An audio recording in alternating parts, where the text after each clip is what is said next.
Ladies and gentlemen, I'm here with the former Eternal Bantamweight champion and back in the win column, Rod Costa. Rod, always good to see you in the cage, my friend. Now listen, coming into this one, when you have fights here at Eternal, sometimes your opponents like to get a bit of a heated exchange going on social media, a bit of back and forth. This was different for you. A lot of respect for Tim. You've faced him before, really friendly. Was it any different stepping in to the cage with someone who you had a lot of respect for? There's been a couple of others, and I got nothing against Tim. I think he's a really good guy, and we can do it again even if he wants. I think it doesn't change for me if you like me, if you don't like me. It doesn't affect anything inside, I feel, you know?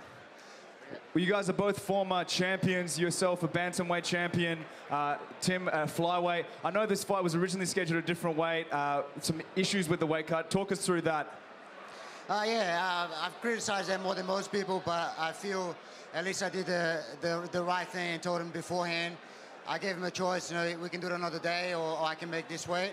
It doesn't excuse my mistakes in the camp. It doesn't excuse anything I did, but I try to make it as fair as possible. Now, again, if he wants to do it again, we can do it at 61 or whatever. But I try to do it as best as I can with what I had, you know?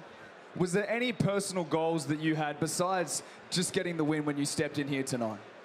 Not really. I feel like I have a few things I gotta fix to have a proper good training camp before I step back here. I'm gonna have a kid as well late April, so I'm gonna thank you.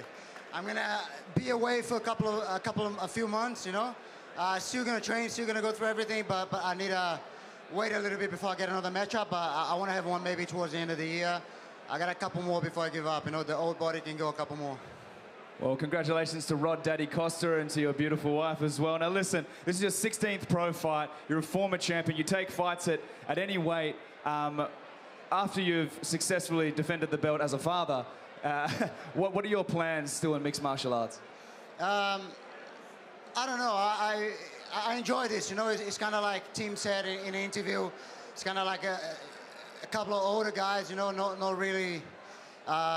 Maybe still at the top, but I like the idea of giving. You know, I was champion a couple of fights ago. I like the idea of giving some of these contenders a shot to see if they can go to the next level. So, you know, towards the end of the year, any contenders that want to raise up and become champion, I'm keen to fight someone a little bit younger, less experienced, see if they can come up, you know? Well, thank you, ladies and gentlemen. One more time for the former champion, your winner, Rod Costa.